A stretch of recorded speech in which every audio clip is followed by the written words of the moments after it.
तो हेलो दोस्तों, जैसे कि आप सभी को पता है कि दिल्ली के अंदर महिला समृद्धि योजना चालू होने वाली थी।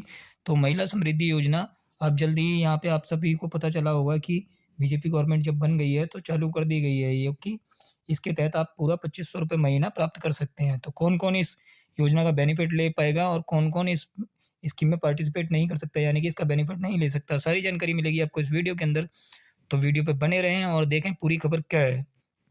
तो देखिए, जैसा कि आप सभी को पता होगा कि दिल्ली में महिलाओं के लिए एक नया मौका है कि जहाँ पे महिला समृद्धि योजना बीजेपी गवर्नमेंट द्वारा अनाउंस की गई, जिसके तहत आप पूरा 2500 रुपये प्राप्त कर सकते हैं हर महीने। तो यहाँ पे एक तो ये बेनिफिट है आपको कि 2500 रुपये प्राप्त कर सकते हैं, और इसके लिए क्या क्या एलिजिबिलिटी है आपकी और कौन कौन इसके लिए आवेदन कर सकता है। तो जैसा कि इस खबर के अंदर दिया गया है कि महिला समृद्धि योजना एक नई पहल है जो कि भारतीय जनता पार्टी द्वारा अनाउंस की गई थी, जो कि इलेक्शन अभी हुए तो यहाँ पे पहले अरविंद केजरीवाल गवर्नमेंट थी, और अरविंद केजरीवाल गवर्नमेंट ने महिला सम्मान योजना 2100 रुपये वाली अनाउंस की थी, और बीजेपी गवर्नमेंट ने यहाँ पे महिला समृद्धि योजना अनाउंस की थी, जो कि आप 2500 रुपये महीना प्राप्त कर सकते हैं। तो यहाँ पे इसमें एक इसका उद्देश्य, मेन उद्देश्य जो है वो है आर्थिक रूप से महिलाओं को सशक्त बनाना और उनकी दैनिक ज़रूरतों को पूरा करने में मदद करना। योजनाओं के तहत महिलाओं को हर महीने 2500 की वित्तीय सहायता प्रदान की जाएगी। यह योजना विशेष रूप से, यानी कि जो योजना रहने वाली है वो ईडब्ल्यूएस कैटेगरी के लोगों के लिए रहने वाली है और बीपीएल कैटेगरी के लिए लोगों के लिए रहने वाली है। तो यहाँ पे ईडब्ल्यूएस कैटेगरी में कौन आता है और बीपीएल कैटेगरी में कौन आता है। तो देखिए, बीपीएल राशन कार्ड होगा आपके पास तो आप बीपीएल कैटेगरी से फिल कर सकते हैं। अगर आप आर्थिक रूप से कमज़ोर वर्ग में आते हैं तो आप यहाँ पे ईडब्ल्यूएस कैटेगरी के तहत आवेदन कर सकते हैं। तो आवेदन करने के लिए भी आपको क्या करना होगा, किन दस्तावेज़ों की आपको ज़रूरत पड़ने वाली है, तो ये सारी डिटेल्स इसमें वीडियो में पोस्ट में आगे आपको देखने को मिलने वाली है। तो साथ ही साथ आपको एक चीज़ और यहाँ पे पता चलने वाली है कि जैसे कि यही योजना महिलाओं की स्थिति सुधारने के लिए इंट्रोड्यूस की गई थी। इसका अब यहाँ पे इसके अलावा जैसे कि जो गर्भवती महिलाएँ होंगी, यानी कि प्रेग्नेंट लेडी होंगी, उनको विशेष लाभ दिया जाएगा, जो कि 21,000 रुपये की एकमुश्त सहायता और पोषण किट प्रदान किए जाएँगे। तो ये भी एक काफ़ी बढ़िया चीज़ है यहाँ पे कि यहाँ पे पहले अनाउंसमेंट के अंदर ये वाली स्कीम काफ़ी अच्छा इंट्रोड्यूस किया गया अमाउंट कि 21,000 रुपये यहाँ पे प्रेग्नेंट लेडीज़ को भी दिए जाएँगे।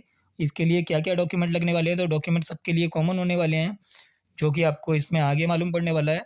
तो यहाँ पे महिला समृद्धि योजना क्या है, इसके बारे में तो आपको पता चल ही गया कि महिला समृद्धि योजना जो है, वो एक वित्तीय सहायता प्रदान करने के लिए योजना लागू की गई, जो कि आर्थिक रूप से कमज़ोर वर्गों के लिए बनाई गई। तो इसका अब जो ओवरव्यू है एक, तो ये पूरा एक बार देख लेते हैं। तो जैसे कि देखिए, ये लॉन्च कब हुई है, अभी लॉन्च की गई है 2025 में। इसका लाभ क्या रहने वाला है, तो 2500 रुपये महीना आपको मिलने वाला है इसके तहत। और इसके लाभार्थी कौन होंगे, तो इसके अंदर जो दिल्ली के अंदर रेजिडेंट्स होंगी, यानी कि दिल्ली के अंदर रहने वाली महिलाएं जिनकी उम्र 18 वर्ष से 60 वर्ष के बीच होगी, वही महिलाएं इस स्कीम का फ़ायदा ले सकती हैं। अन्यथा दूसरी महिलाएं और जैसे कि जो टैक्स पेयर महिलाएं हैं वो इस स्कीम के तहत बेनिफिट नहीं ले पाएंगी, या गवर्नमेंट जॉब पे हैं तो वो भी इस स्कीम के तहत बेनिफिट नहीं ले पाएंगी। तो यहाँ पे आपको एक तो सीधी सी बात है कि आप यहाँ पे टैक्स पे ना करते हो जो महिला होंगी होंगी और साथ ही साथ उनकी आयु जो रहने वाली है वो 18 साल से 60 साल के बीच में होनी चाहिए। और इसका एक विशेष लाभ ये भी रहने वाला है कि यहाँ पे जो गर्भवती महिलाओं के लिए 21,000 रुपये और पोषण किट दी जाने वाली है। और इसका जो आवेदन प्रक्रिया, आप किस तरीके से आवेदन कर सकते हैं, तो आवेदन के लिए इसके यहाँ पे दोनों मोड दिए गए हैं। जैसे कि ऑनलाइन मोड से भी आप आवेदन कर सकते हैं, ऑफलाइन मोड से भी आवेदन कर सकते हैं।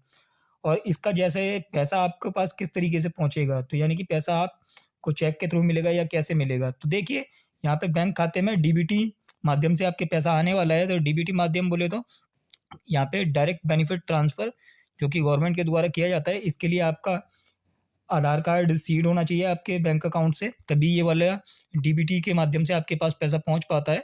और इसका जो मुख्य उद्देश्य है इस योजना का, तो इस मुख्य उद्देश्य इसका सिर्फ इतना सा है कि यहाँ पे महिला सशक्तिकरण के लिए है।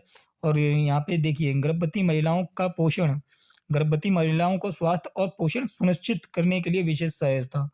तो एक ये भी काफ़ी अच्छा पॉइंट दिया गया है इसके अंदर। और घरेलू खर्च में राहत मिलेगी इससे, एलपीजी सिलेंडर पे भी सब्सिडी दी जाएगी। तो इससे भी एक आपको, ये हमारी टोटल मिला के ये है कि आपको बचत को बढ़ावा देने के लिए ये इंट्रोड्यूस की गई है स्कीम। और इसके लिए आप सभी को मैं बता चुका हूँ कि जो महिलाएं होंगी 18 साल से 60 साल के बीच की होनी चाहिए, तभी आवेदन कर सकते हैं। और यहाँ पे आपको जो इसके तहत बेनिफिट मिलने वाला है, तो यहाँ पे जो बेनिफिट मिलेगा आपको 2500 रुपये मिलेगा, हर महीने मिलने वाला है ये। और ये आपके बैंक खाते में ट्रांसफ़र किया जाएगा गवर्नमेंट के द्वारा। और जो गर्भवती महिलाएँ होंगी, इन्हें जो 21,000 रुपये राशि मिलेगी, ये एक बार मिलने वाली है। और इसके बाद 6 पोषण किट भी प्रदान की जाएँगी। तो ये भी इसका बेनिफिट हो गया। इसके साथ-साथ और भी कुछ बेनिफिट दिए गए हैं, जैसे कि एलपीजी पे 500 रुपये की सब्सिडी मिलने वाली है। तो ये 500 रुपये की सब्सिडी भी काफ़ी अच्छा ऑप्शन है, क्योंकि क्या है, अभी तक 803 रुपये का सिलेंडर आ रहा था, अब सब्सिडी मिल जाएगी तो थोड़ा-सा इसमें भी राहत हो जाएगी। इसके बाद में इसकी पारदर्शिता, यानी कि इसमें ट्रांसपेरेंसी क्या रहने वाली है, तो ट्रांसपेरेंसी सीधी-सी है कि आपको यहाँ पे सीधा-सीधा डायरेक्ट बेनिफिट ट्रांसफ़र के माध्यम से पैसा मिलने वाला है, जो कि आपके अकाउंट में सीधा-सीधा आएगा। तो ये भी एक अच्छा पॉइंट है। यहाँ पे बीच में आपको किसी को मतलब किसी से कुछ कहने की ज़रूरत नहीं है, आप सीधा आवेदन करें, आपके डायरेक्ट अकाउंट में पैसा आ जाएगा। और इसकी जो एलिजिबिलिटी क्राइटेरिया है, तो कौन-कौन महिला इसके लिए एलिजिबल होने वाली हैं। तो आवेदनकर्ता जो होगा, यानी कि जो भी इस स्कीम का बेनिफिट लेने वाला है, उसके लिए जो सबसे इम्पोर्टेंट चीज़ है, वो दिल्ली का स्थायी निवासी होना चाहिए, यानी कि आपका रेसिडेंस प्रूफ दिल्ली का होना चाहिए। उसके बाद आवेदनकर्ता जो रहेगा, आर्थिक रूप से या तो वो ईडब्ल्यूएस कैटेगरी में आ रहा हो या फिर बीपीएल कैटेगरी में आ रहा हो। ईडब्ल्यूएस कैटेगरी में आपको बता चुका हूँ, जो कि इकोनॉमिकली वीकर सेक्शन रहता है, इसके तहत आना चाहिए, या बीपीएल कैटेगरी में आना चाहिए, यानी कि बिलो पॉवर्टी लाइन के अंदर आना चाहिए। तो आप इन दोनों कैटेगरी में आ रहे हैं, तो भी आप यहाँ पे एलिजिबल हैं। इसके बाद आपकी जो वार्षिक आय रहने वाली है, यानी कि एनुअल इनकम रहने वाली है, जो सरकार के द्वारा निर्धारित सीमा है, उसके भीतर ही होनी चाहिए आपकी, यानी कि एनुअल इनकम गवर्नमेंट जो तय करेगी, उसी के बीच में रहनी चाहिए। जैसे कि ईडब्ल्यूएस कैटेगरी के लिए जो सालाना इनकम इस बार दिल्ली के अंदर बढ़ाई गई थी डायरेक्टर ऑफ एजुकेशन की तरफ से भी, तो वहाँ 5 लाख कर दी गई थी। राशन कार्ड के लिए 1 लाख मांगते हैं। तो यहाँ पे भी एक क्राइटेरिया अभी दिया जाएगा कि आपकी सालाना इनकम कितने की होनी चाहिए, और इसके लिए आपको यहाँ पे एक इनकम सर्टिफिकेट की ज़रूरत पड़ने वाली होगी। और आयु सीमा आपको मैं बता ही चुका हूँ कि 18 से 60 वर्ष के बीच में होगी, तो आप आवेदन कर सकते हैं।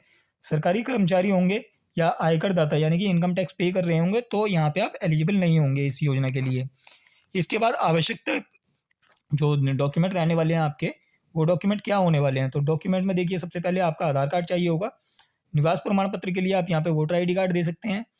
और आपका आय प्रमाण पत्र, जैसे कि अभी मैंने बताया आपको कि इनकम सर्टिफिकेट की आपको ज़रूरत पड़ने वाली है। और आपका बैंक अकाउंट होना चाहिए। आपका बैंक अकाउंट होगा तभी तो आप पैसा रिसीव कर पाएंगे। इसके बाद राशन कार्ड भी इसमें दिया गया है, पर राशन कार्ड मैंडेटरी नहीं रहने वाला होगा इसके लिए, क्योंकि यहाँ पे वोटर आईडी कार्ड ही कंपलसरी होने वाला है। और आपका एक पासपोर्ट साइज फ़ोटो होने वाला है। तो ये सारे डॉक्यूमेंट अगर आपके पास रहेंगे, तो आप अप्लाई कर सकते हैं। आवेदन करने के लिए आपको क्या करना होगा, किस तरीके से आप आवेदन प्रक्रिया में भाग ले सकते हैं, तो देखिए, आवेदन प्रक्रिया जो है इसकी, यहाँ लिखा भी हुआ है, हाउ टू अप्लाई फॉर महिला समृद्धि योजना। तो योजना में आवेदन करने के लिए निम्नलिखित चरणों का पालन करें। तो सबसे पहले तो आपको जो इसकी ऑफिशियल वेबसाइट है, उस वेबसाइट पे ये जाना होगा। इसके बाद यहाँ पे रजिस्टर्ड करना होगा।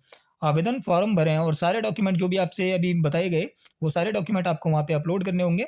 जैसे ही आपकी एप्लीकेशन सक्सेसफुली सबमिट हो जाएगी, तो आपको वहाँ पे रिसिप्ट मिल जाएगी। तो रिसिप्ट आपको संभाल के रखनी है। यदि आप ऑनलाइन आवेदन नहीं करना चाह रहे हैं, तो आप ऑफलाइन भी आवेदन कर सकते हैं। ऑफलाइन के लिए भी ऑप्शन दिया गया है। तो आप नोडल विभाग कार्यालय में जाकर फॉर्म प्राप्त कर सकते हैं। यहाँ से फॉर्म मिलेगा आपको। इसके बाद आप ये फॉर्म फिल करके सारे डॉक्यूमेंट जो अभी आपको मैंने बताए थे कि जो डॉक्यूमेंट आपको चाहिए होंगे, वो इसके साथ डॉक्यूमेंट लगाएंगे फॉर्म के साथ, और यहाँ ऑफिस में जमा कर देंगे। जमा करने के बाद वहाँ से भी आपको रिसिप्ट मिल जाएगी। तो जो रिसिप्ट मिलेगी, आप वो रिसिप्ट के ज़रिए यहाँ पे अपना स्टेटस भी चेक कर पाएंगे कि आपका क्या स्टेटस चल रहा है। तो समृद्धि योजना काफ़ी अच्छी योजना है। और इसका अभी ये ऐसा था कि अभी तो इलेक्शन कंप्लीट हुआ, अभी यहाँ पे बीजेपी गवर्नमेंट बनी, जो कि मोदी गवर्नमेंट बनी। तो यहाँ पे अभी ये जो पहली कैबिनेट बैठक होगी, इसी में ये लागू कर दी जाएगी। अभी तक ये लागू नहीं हुई है। इसके बारे में काफ़ी सारी ऐसी बातें चल रही हैं कि ये लागू कर दी गई है, पर अभी लागू नहीं की गई है। तो पर यह है कि ये जल्दी लागू हो जाएगी। और इसके लिए आपको आवेदन जो करना होगा ऑफिशियल वेबसाइट से। तो देखिए, दिल्ली के अंदर मोस्टली जो रजिस्ट्रेशन होते हैं, वो ई डिस्ट्रिक्ट पोर्टल से होते हैं। तो शायद से ये भी ई डिस्ट्रिक्ट पोर्टल से ही रजिस्ट्रेशन होगा। अगर ई डिस्ट्रिक्ट पोर्टल से भी रजिस्ट्रेशन नहीं होता है, तो इससे जैसे ही कोई जुड़ी अपडेट आती है कि नया रजिस्ट्रेशन आप किस वेबसाइट से कर पाएंगे या किस ऐप के थ्रू कर पाएंगे, तो वो डिटेल्स मैं आपको नेक्स्ट वीडियो में दे दूंगा। तो आशा करता हूँ दी गई जानकारी आपको अच्छी लगी हो। जानकारी अच्छी लगी हो तो वीडियो लाइक करें, चैनल सब्सक्राइब करें, दोस्तों के साथ शेयर करें। धन्यवाद।